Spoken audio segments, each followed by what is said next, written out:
Bien, muy buenos días a todos. En nombre del Banco Central de la República Dominicana, a través de su Comité de Ética Pública, reciban la más cordial bienvenida a esta conferencia Ética en los Medios de Comunicación, una mirada crítica a cargo del doctor Rafael Molina Morillo, director del periódico El Día y expresidente de la Sociedad Interamericana de Prensa.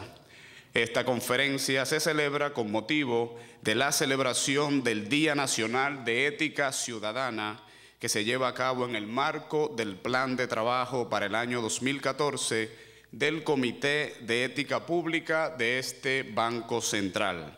Preside en este acto la distinguida vicegobernadora del Banco Central, licenciada Clarisa de la Rocha de Torres, el señor Contralor y coordinador del Comité de Ética de este Banco Central, licenciado José Manuel Taveras Lai. Asimismo, contamos con la presencia de nuestro conferencista invitado, demás miembros del Comité de Ética Pública del Banco Central, directores, consultores y demás funcionarios, y a todos ustedes empleados del Banco Central. Nuestro conferencista es doctor honoris causa en Ciencias de la Comunicación Social. Es abogado, periodista, diplomático, que nació en La Vega el 31 de marzo del año 1930.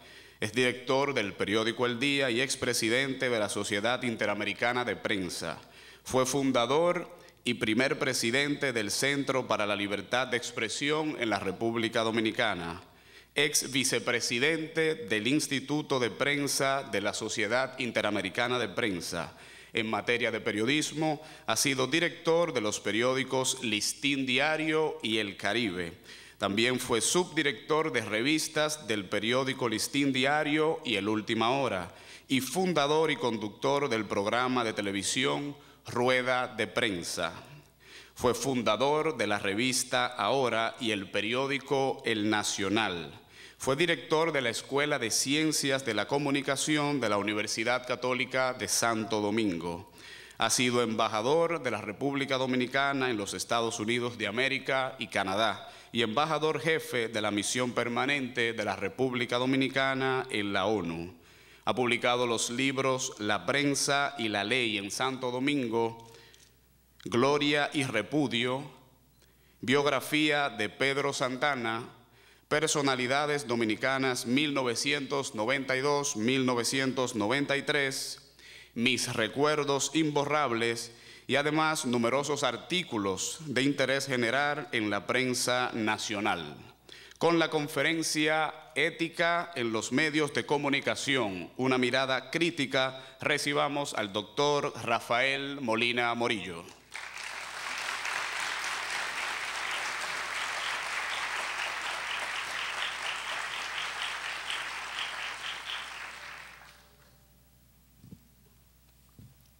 Muy buenos días a todos.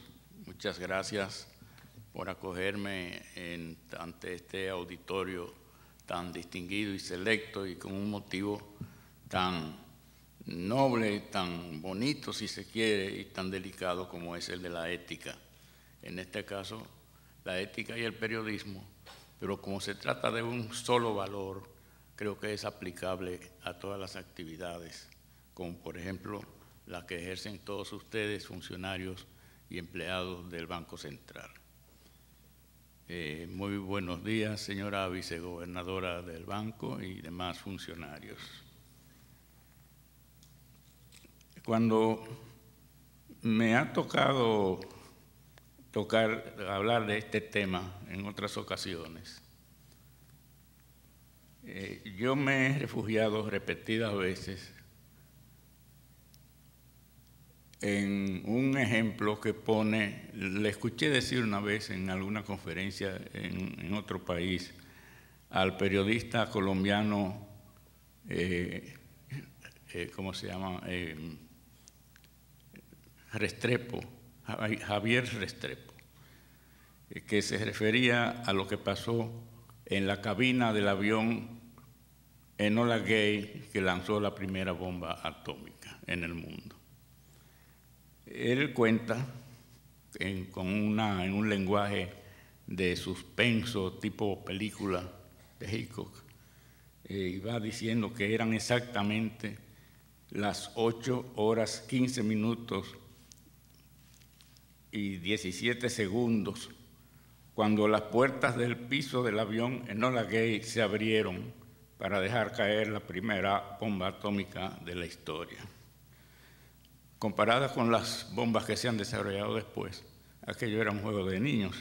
Sin embargo, nadie que estuvo a 1 kilómetro a la redonda de donde cayó la bomba sobrevivió a la explosión. Todos los seres vivientes dentro de ese perímetro quedaron carbonizados. Ese 6 de agosto de 1945 en Hiroshima murieron más de 765,000 personas en una fracción de segundo. En aquel momento, sigue contando Restrepo, mientras el avión viraba a la derecha huyendo de la explosión, el copiloto, capitán Robert Lewis, horrorizado, exclamó más o menos: Dios mío, qué barbaridad, hemos sembrado destrucción y muerte. Pero el comandante Tibbets justificó su acción porque, según él, cuando se está peleando en una guerra, para ganarla se deben usar todos los medios posibles. Como vemos, en la cabina del bombardero convivieron en ese instante dos percepciones éticas, tan distantes como las que constantemente se debaten en cualquier circunstancia en que hay 2 o más personas, y de esta realidad no se excluye ningún tipo de institución, como por ejemplo podría ser la sala de redacción de un periódico o las entrañas de un banco y de un banco central como este. ¿Qué está bien divulgar? ¿Qué está bien hacer? ¿Qué está bien pensar? ¿Y qué no está bien? Esa es la cosa que se plantea. El comandante Tibbets se apoyó en la naturaleza de la guerra y en la obligación de ganarla a cualquier costo. Para él, al mismo tiempo que también se le ponía fin a la guerra y se salvaban muchas vidas, lo correcto era ponerle fin a esa guerra y salvar a la humanidad, sin fijarse en el alto precio de vidas humanas que había que pagar con el lanzamiento de la bomba. Pero para su copiloto, ellos acababan de cometer un acto horrible e injustificable. En otros ámbitos, el ámbito periodístico, por ejemplo, también hay quienes defienden que es válido recurrir a cualquier estrategia para aumentar, digamos, la circulación o la sintonía, asumiendo, como en la guerra, que es preciso a cualquier costo derrotar la competencia para garantizar la supervivencia del medio. Como en la guerra, todo se vale. Pero este no es el pensamiento de hombres como el capitán Lewis, que, olvidado de la guerra, concentró su pensamiento y su sensibilidad en las víctimas.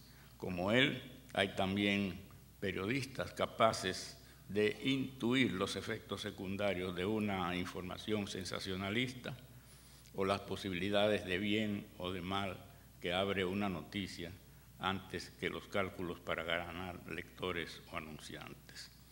Estamos, pues, ante el desafío de poder diferenciar a un periodista ético de otro periodista no ético. Inicialmente, debo precisar que en la vida real no se da este cuadro en blanco y negro, de buenos y malos, de lo ético y lo no ético. Esa apariencia es el producto de un hecho, este sí real y existente en las salas de redacción y en la vida de los periodistas. La coexistencia de distintas sensibilidades frente a lo ético como también las hay frente al arte o al deporte o a cualquier actividad humana. Existe pues un conflicto. Lo que hay que determinar es si hay posibilidades de acercamientos y avenimientos entre las distintas concepciones. El conflicto se explica por una visión de la ética considerada como una utopía. La visión del comandante Tibbets es tan realista y desprovista de utopías como la del periodista que busca el titular y la fotografía de portada que más vendan. Lewis, con su invocación a Dios, aparece tan utópico como otro tipo de periodista, el que en nombre de valores éticos pone en duda el valor periodístico de la portada escogida simplemente para provocar mayor impacto en el lector. La utopía parece, pues, levantar trincheras y se convierte en un factor importante a la hora de asumir una carrera en la vida. De ahí resulta que es conveniente formularnos de entrada una pregunta fundamental relacionada con la profesión o el oficio que cada uno ha escogido. ¿Para qué está un soldado? ¿Cuál es su papel en la vida? Se preguntarían en el avión que tiró la primera bomba atómica. ¿Para qué sirve un periodista? ¿Cuál es su rol en la sociedad? Nos preguntamos nosotros cuando surgen los dilemas éticos. El para qué de la guerra pudo haber desatado una discusión entre Lewis y Tibbets, pero ello no iba a pasar de ahí. Pero el para qué de un periódico o de un noticiero debiera causar más desvelos de los que realmente provocan. Los jóvenes periodistas que se inician en la carrera y todavía creen en la ética como camino hacia la excelencia profesional, se encuentran a veces con algunos colegas veteranos que, desencantados tal vez porque su ejercicio profesional no ha sido exitoso, les inculcan que deben olvidarse de las utopías y de las normas éticas, porque eso no conduce a nada, o peor todavía, eso no paga, o no deja, como se dice. Es un obstáculo, le dicen, para la eficiencia en el trabajo diario de un periódico. Para algunos, la utopía es sinónimo de ilusión, de sueño divorciado de la realidad. De esas utopías, sostienen, está lleno el país de maravillas de Alicia. Utopías para ellos son los unicornios y los pegasos o las ciudades de tira cómica congestionadas de torres de cristal y de transportes aéreos. Estas utopías, sostienen ellos, son refugios de la imaginación y de la impotencia, refugios que enajenan e inactivan porque llenan la mente y la voluntad con el contraste brutal entre limitaciones del ser humano y las cumbres empinadas de lo imposible, lo irrealizable y lo irracional. Lo ético, situado en esos escenarios, aparece entonces como un obstáculo y como una distracción que le dan toda la razón al periodista frustrado. Pero la utopía de la ética se puede mirar también bajo otra luz y con otros ojos. Por ejemplo, con los ojos de Tomás Moro, cuando imaginó un espacio para la tolerancia, considerada como uno de los cimientos de una sociedad ideal a la que llamó precisamente utopía. Según su etimología, esta palabra equivale a una ciudad que no existe porque, agrego yo, tiene que ser construida. La República de Platón fue eso, una utopía porque no existía y tenía que ser construida, como históricamente ha ocurrido con todas las democracias que se han alimentado de la utopía platónica. La aparición de la utopía de Tomás Moro coincidió con otros hechos que demostraron que es muy sano que los hombres corran el riesgo de internarse en las aguas cenagosas de lo posible y que se rebelen contra la inamovilidad de lo real. Por esos años, Copérnico descubrió que la Tierra no era el centro del universo, otra peligrosa utopía que sacudía una inmovilidad apoltronada en la lectura primitiva y científica de los textos bíblicos y en la incapacidad para explorar lo posible. Los navegantes utópicos también subvirtieron la idea intocable de Europa como centro de la Tierra y movieron con las quillas de sus naves las agujas de la rosa de los vientos que presidía la cartografía del Renacimiento.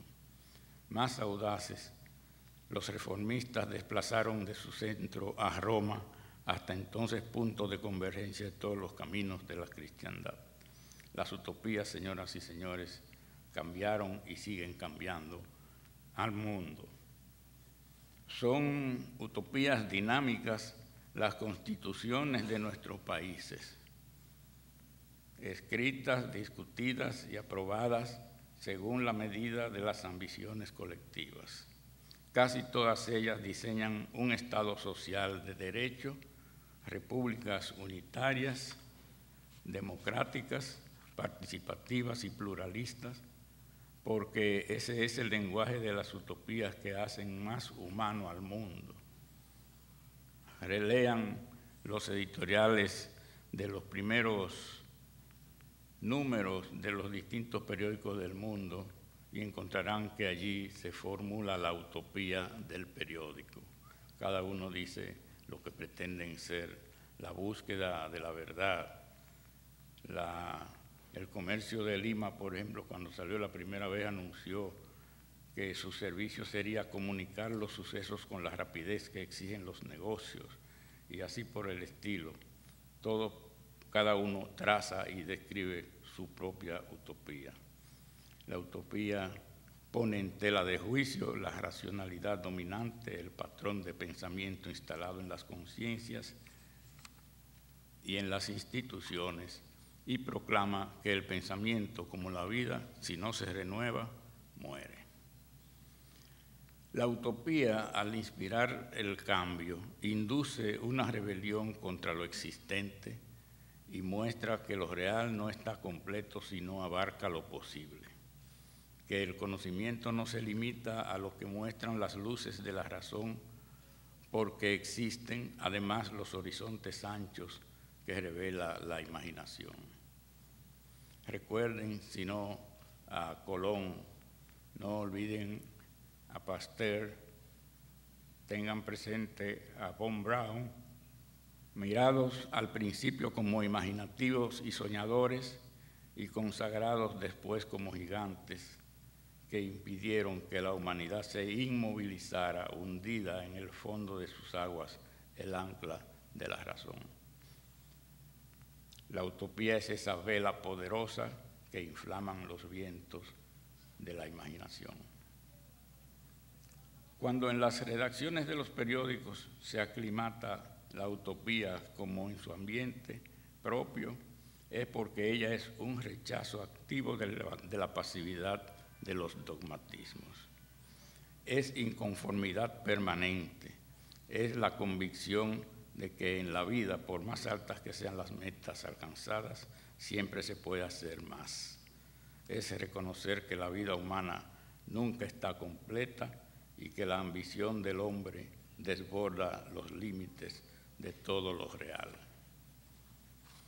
Habrá quien me diga a estas alturas que rechazar las utopías de los periodistas soñadores no significa ser dogmático, ni temerle al progreso, ni a la ambición, ni al reto del futuro.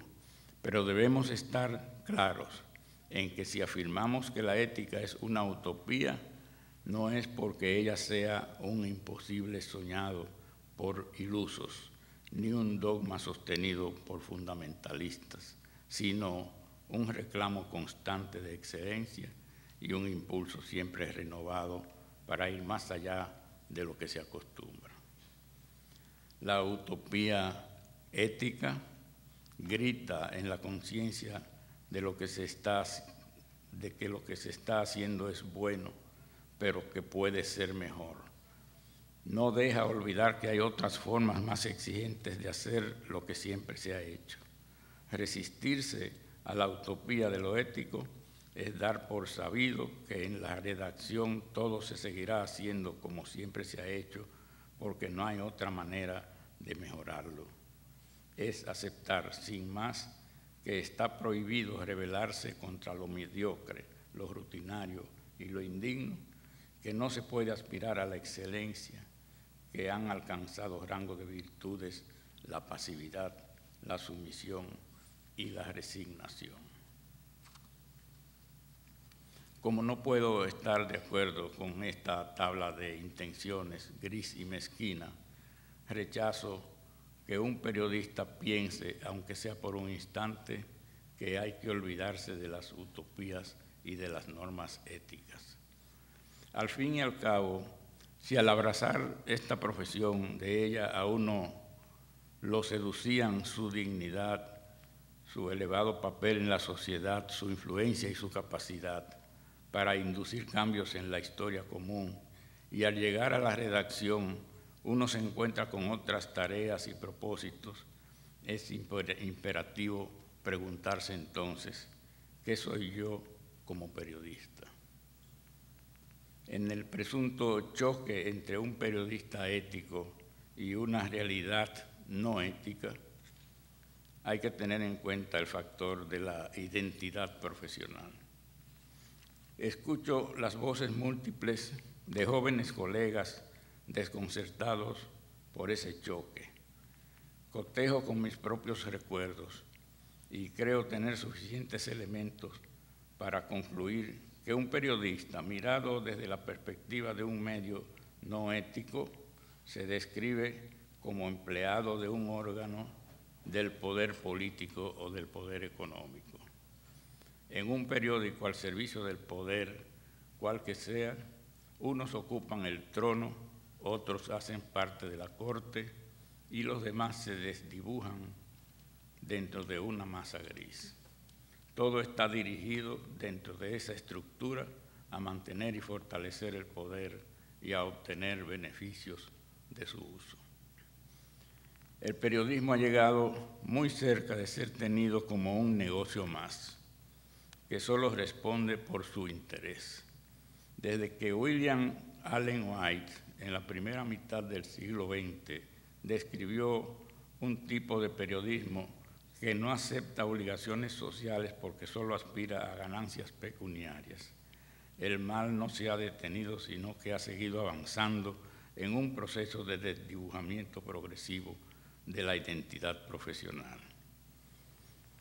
Asombraba al filósofo español Julián Marías la proporción del espacio dedicado a crímenes, formas decadentes de conducta y flecos demenciales, y la manera desorbitada de hablar del deporte, porque es lo que el público pide, no lo que necesita. Según el mismo Marías, la prensa necesitaría valores positivos, amistad, paz, inteligencia, producción literaria y científica, temas sobre los que se siente un silencio sistemático. Exagera ciertamente, pero la percepción del lector es que predomina en los medios el culto de los poderosos, los ricos y los famosos, de modo que hacer la definición de un periodista es un ejercicio que bordea peligrosamente cerca de la imagen de alguien que está en cacería permanente de lo que quieren decir peloteros, cantantes, actores y estrellas de televisión o los personajes de la crónica robada. De esa distorsión de la naturaleza de los medios resulta un periodista perplejo respecto de su identidad. ¿Qué es entonces un periodista? un relacionador público, acaso al servicio de un partido, de un político o del empresario o dueño del anuncio publicitario? ¿O es un vendedor de publicidad en medios que le pagan por el porcentaje de las ventas?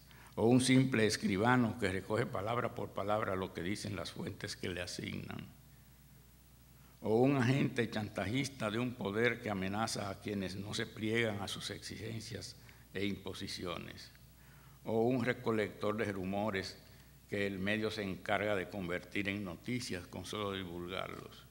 ¿O un modesto redactor de gacetillas con que se pagan, se demandan o se exigen favores? Podría agregar más y más preguntas que son las que se hacen en un silencio indignado de frustración los periodistas que creyeron tener el cielo en las manos el día que obtuvieron su primer empleo como redactores y que luego, ante la realidad del trabajo diario, vieron como el cielo se les deshacía como agua que se escurre entre los dedos hasta quedar convencidos de que era demasiado tarde para desembarazarse del maldito oficio. Es verdad que un periódico o un noticiero son negocios, pero no cualquier clase de negocio. Allí, gracias, no todo está en venta y la ganancia es un objetivo subordinado, no el principal como todos los negocios. Los periódicos de éxito son los que no permiten que los negocios invadan la arena editorial. Pero si un periódico quiere ofrecer buen periodismo, tiene que triunfar como negocio. Las ganancias no son incompatibles con el buen periodismo. La diferencia con cualquier empresa es clara. La primera prioridad es hacer buen periodismo. La segunda, mantener una empresa económicamente sólida para que se pueda hacer buen periodismo. La experiencia de los mejores gerentes indica que lo uno conduce a lo otro en un círculo virtuoso. El buen periodismo produce ganancias y estas, a su vez, permiten hacer buen periodismo. Lo que resultaría equivocado, ética y empresarialmente, sería manejar el periódico con criterios de avaro y en vez de canalizar las ganancias al buen periodismo, desviarlas y congelarlas en el bolsillo de los empresarios, o manejar el periódico con los mismos objetivos que cualquier otra empresa. Tratar un periódico como un bien de producción más puede ser devastador para la calidad de su periodismo. Prohíbe ese equivocado tratamiento, entre otros, la calidad de la materia prima que se maneja en un periódico. En las otras empresas, las materias primas se manejan con un criterio técnico y de ganancia. Son elementos sobre los que el propietario o los accionistas tienen pleno dominio. No sucede así con esta materia prima de los periódicos, que es la historia que toda la sociedad hace todos los días. Es un bien social que no se puede manejar a capricho y por el que debe responderse a toda la sociedad. Pero si no es un negocio como los demás, ¿cuál es su fisonomía específica y su papel en la sociedad? Las respuestas a esta pregunta son variadas y no siempre acertadas. El medio de comunicación puede asumir la función de vocero del poder, como pretendieron los reyes que monopolizaron en la Francia anterior a la Revolución Francesa el derecho de informar, como se proponen hacerlo todos los dictadores, como resultan haciéndolo todos los gobiernos autoritarios y temerosos de la opinión pública. Prestar oídos solamente a las voces del poder, asumir la defensa de lo oficial, con razón o sin ella, como contraprestación a la generosa pauta de anuncios del gobierno y como seguro de supervivencia, no es ético ni técnico, porque toda acción oficial destinada a ejercer dominio sobre los medios es una usurpación de un derecho ajeno. Los medios, por su naturaleza, están hechos para potenciar la palabra de la sociedad, y si alguna vez sirven a los poderes, es cuando estos aparecen sin duda alguna al servicio de la sociedad. Este hecho da lugar para hacer esta propuesta: fundar el acercamiento entre los miembros de una redacción en el propósito común de hacer el mejor periódico posible. Quiero subrayar ese concepto, el mejor periódico posible. Un objetivo que conviene a todos, porque de la publicación de un buen producto informativo se deriva ganancia para todos. Un buen periódico es, a grandes rasgos, el que el lector considera indispensable para su información diaria, distinto del que se mira con curiosidad y de paso por el escándalo que vocea, pero que es prescindible.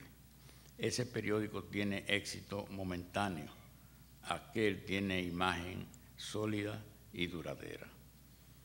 Pero hacer un buen periódico es una tarea infinitamente más compleja que hacer, por ejemplo, buenos automóviles, computadores, zapatos, empanadas. Afirmación que nos revela una clave para superar el conflicto, entender en qué consiste un buen periódico y trabajar alrededor de ese propósito.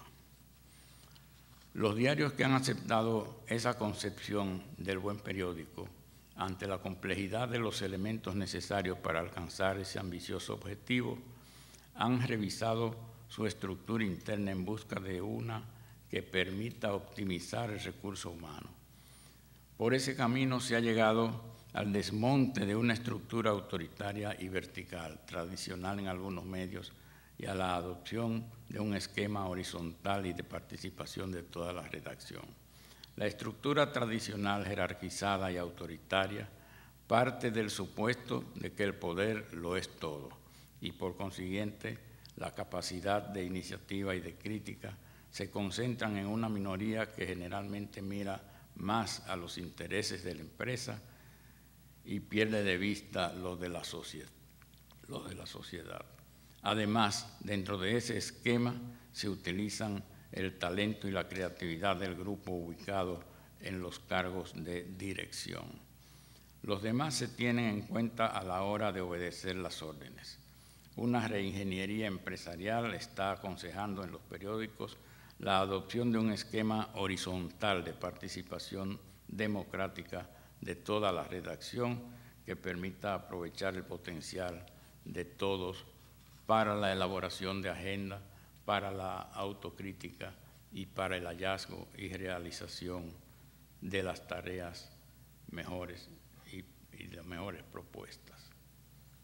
Se complementa la propuesta anterior con la de una práctica que hoy está renovando la vida de los mejores periódicos en el mundo, su interactividad con los lectores. Un examen de los vicios y de las que se acusa reiteradamente a los periodistas y medios revela que en parte se deben al aislamiento suficiente de estas empresas, en riesgo permanente de dogmatismo, autoritarismo y autosatisfacción. La voz del lector agrieta dogmas y le baja el tono a la suficiencia autocrática de medios y periodistas, con una consecuencia benéfica, un acercamiento a la clientela mucho más efectivo que las fórmulas publicitarias y de relaciones públicas. De ese acercamiento resulta otro hecho que inspira una nueva propuesta, la operación de mecanismos de autocrítica. Si la autocrítica se mira como un mecanismo para conocer mejor la realidad, es evidente que coincide con la manera de ser de periódicos y periodistas que por definición buscan y no le temen a la verdad. La autocrítica conduce a lo ético, que es el resultado de una exploración sobre la naturaleza humana, y esa indagación nunca termina. Un diálogo ético es el instrumento para esa búsqueda que siempre enriquece porque aporta cada vez nuevos conocimientos sobre la naturaleza humana y sobre la profesión. Estas reflexiones finales me permiten llegar a una conclusión, que es el punto por donde debí comenzar, y es que cuando se registra un choque entre la visión ética de un periodista frente a una sociedad o un medio no ético, el problema no es de ética versus no ética, sino de dogmatismos. Dos dogmáticos enfrentados siempre chocan y generan un incendio que no ilumina, pero sí quema y destruye. La luz de los valores éticos no resulta de los choques, sino de la serena e inteligente puesta en común de pensamientos y experiencias. Cuando Aristóteles definía la ética como un saber práctico, descartaba cualquier predominio de teorías y, por supuesto, el uso de trampas retóricas y verbales, y reafirmaba su fe en el poder persuasor de los hechos. Es el examen de los hechos, es la sabiduría que dejan como remanente las experiencias vividas, es la lectura de los propios errores que, como las cicatrices en el cuerpo del guerrero, se pueden deletrear como huellas y conocimientos que dejó la vida. Son esos los caminos por donde se llega a la percepción de lo ético.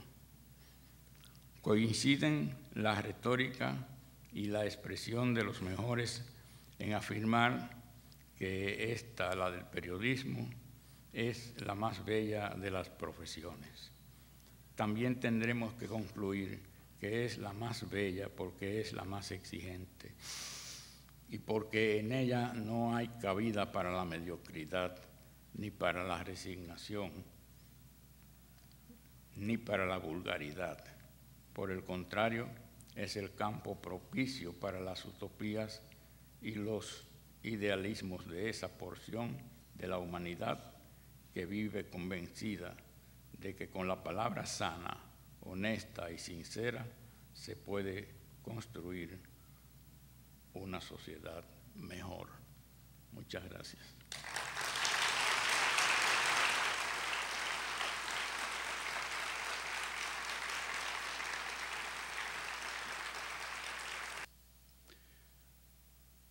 Muy bien, más que merecido el aplauso para el doctor Rafael Molina Morillo por honrarnos con la conferencia